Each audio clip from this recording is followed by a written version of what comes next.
loves. Oh my gosh, how I miss doing that intro. I usually do it for my like crochet videos for like my business, but I've also not had a lot of time to like do videos for that lately/recently, but it's okay, we're working on it. So this is like a mini random update out of the blue after I went AWOL for God knows how many months. But anyway, we'll just like ignore that, right? Yeah, we will. So hi loves, welcome to my YouTube channel. So as I said, this is an update, guys. Like I told you guys, get to know me. I'm doing CTV, and you know what, it has been throwing hands, and I've had to also throw hands. So like I've been trying to fight with everything that I have. Hey, yeah, all I can say is keep it clearing. So I really wanted to do like videos like spend the day with me, like, you know, vlogs and stuff like that, but taking the content is time consuming. Not really time consuming. I might some places you might see that I'm making excuses, but bear with me, stay with me. Sometimes it's time consuming. Putting together the video is time consuming, time which I do not have. I have a business to try and push. I have city breed to try and fight, like kuningi, and I'm just one person. So I had to pick my fighters and all, and yeah. But I do also wanna like keep this going. So I had a great idea. Since I love to speak, if you know me, you know that I'm very talkative, and if you've watched, I don't know, They Get Ready With Me, not They Get Ready With Me, sorry, They Get to Know Me video, I think you would have seen that I'm very talkative, so I think we can utilize that. I'm very talkative and I love to crochet. So I was thinking that we can like maybe have videos where like I'm crocheting and I'm speaking with you guys. Currently, I don't know what I'm going to be speaking to you guys about. Okay, I only have one thing in mind. Since I'm an accounting student, and also this is like a very, I don't know how to describe the time, but it's a very precious time for me as a student. So I thought that it would be a great idea for me to teach you something, and like also use it as a chance for me to like do active like recall of the things that I've studied. I'm not gonna try and teach you like hectic stuff like content, but just like normal things that you should know as a person, because these things are things also which were happening in front of our eyes. So for text, we have these things called case law. I don't think they're only for text. I think also like other modules might have them, but for text we do have them. So we have case law because sometimes the legislation doesn't have like enough, I don't know if I should say enough definitions. Okay, sometimes the legislation doesn't have definitions for certain terms, and then we have to rely on case law. So we have case law for gross income, we have case law for deductions, like we have case law for like literally everything. Plus I think you've seen people are always fighting with SARS, like people will always be fighting with SARS, busy saying what you want this deduction, or it's revenue nature, like there's always something happening with SARS and a taxpayer, and this is what like our videos are going to be about. So I'm just gonna start it here, cause yeah, so I'll be like crocheting and like just trying to tell you about like maybe a case law, so a case law per video or 2 case laws per video. Yeah, but in the meantime, I'm gonna leave you with the gross income definition and 2 case laws that have to do about residency. And I know someone might be asking themselves, but residency and gross income, how do they come together? Just stay with me. I will show you how they come together. So the gross income definition says that total amount in cash or otherwise received by or accrued to a person, not of a capital nature. There's also like an extension to the definition that I'm just gonna like state separately from what I already said. It says that for a person who is a resident in the Republic, South Africa, they will be taxed on their worldwide income. So it means okay, me, Hari Saseka, I'm a tax resident here in SA. So any income that I receive, whether it's from an SA source or maybe it's like income that is coming from the US, best you believe SARS is going to tax me on that like money, every money that I receive. And then if you are a non-resident, they are going to tax you on income that is from an SA source. So I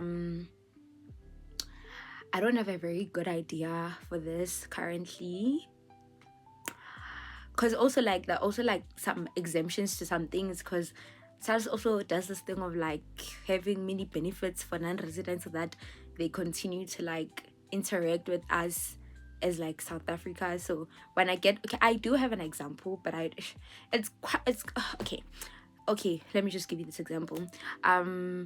If a non-resident is a non-executive director like for a company, the company that is paying them like those directors fees for their services to like act as a non-executive director, they have to will withhold employees tax from that non-executive director's fees because they are non-resident. But if the non-executive director was a SA resident, the company wouldn't have to withholding tax because they are considered an independent contractor, and for an independent contractor, you can't withhold employees tax. Okay, this is why I don't want to use this example, because it's linked to employees tax and I don't want to explain employees tax right now. So please forgive me. Let's just ignore that. Let's just keep in mind what I spoke about. If you are an SA resident, you get taxed in like your worldwide income, on your worldwide income. Shulungu. And then if you are non-resident, only from SA source, fine. So that is like an extension of the gross income definition. So I did say I'll leave you guys today with the gross income definition and also 2 case laws that have to do with residency. So also you need to be ordinarily resident in SA. Not like it's what is it? It's not like being ordinary resident is like the standard, but if you're a person who has dual residency, when we now have to apply like double taxation agreements, such things as like being ordinary resident in a place kind of takes precedence. They are like things that we have to consider, and there's like a whole what like requirements of how we should follow it. But yeah, I'm not gonna get into that today.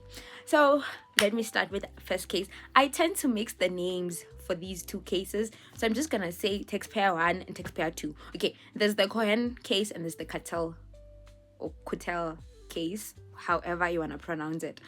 I'm not sure which one is which, but I know like the facts and I think the issue and the principle. So for actually another thing that I forgot to say, for these tax case thingies, I'm gonna be telling you guys the facts, the issue, and the principle. Yeah, so now I'm starting with one of the cases and the facts. Actually, looking at the time in the video, I'm gonna leave you with 1 case. I'm gonna do the other case the next time. So next time it means you're gonna have 1 residency case and maybe like one residency case and like maybe 1 source case, cause yeah, anyway. So here got this case, we have a taxpayer who went like abroad to work, I think for like 2 years, you know, like those secondment things where like you get an opportunity to go work overseas. So that was it. So this taxpayer, he had like a flat in Johannesburg, and I think he was renting it out and he was getting rental income. And then I think now the issue was whether he is ordinary resident here in SA or that country where like he was doing his secondment things. And then the principle that came out from this case and like issue that they had with SARS is that a taxpayer is ordinarily resident in the country that he regards as his real home. So it's like a state of mind, like yeah. My lecturer would be so proud. So a taxpayer is ordinary resident in the country that he regards as his real home, the place where he intends to return from all his wanderings from the world. So if you're like me, you're a traveler, you love to travel, you want to see the world, and in your heart, you know, South Africa is my home, and after seeing the world, I'm gonna go back to South Africa, it means that you are ordinarily resident in South Africa. So yeah, so that was like my, I don't know what video, what do we call this, Shlung. Mini update, quick update, I don't know. Yeah, quick update of future videos. I don't know, but yeah, if you're still here, comment with a thumbs up, 2 thumbs up. Like, this is literally my new favorite pose. I just love them so much. Anyway, yeah, thank you for staying throughout the whole video, throughout the whole 11 minutes of me like babbling. Not really babbling, but thank you for just staying. Please like the video, subscribe, and share the video. Maybe there's an accounting student out there who needs to revise their case law, and this new series that I'm gonna be starting of crocheting with the case law, we'll work on a name for it. It's just the thing that they need. Maybe.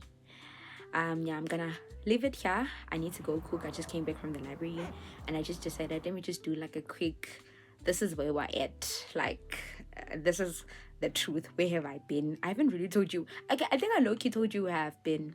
Another thing I think you need to realize about me is that I tend to go on tangents. We'll try to work on that, but anyway, yeah, please do like, subscribe, and share the video, and stay tuned for more like informative videos on text, case laws,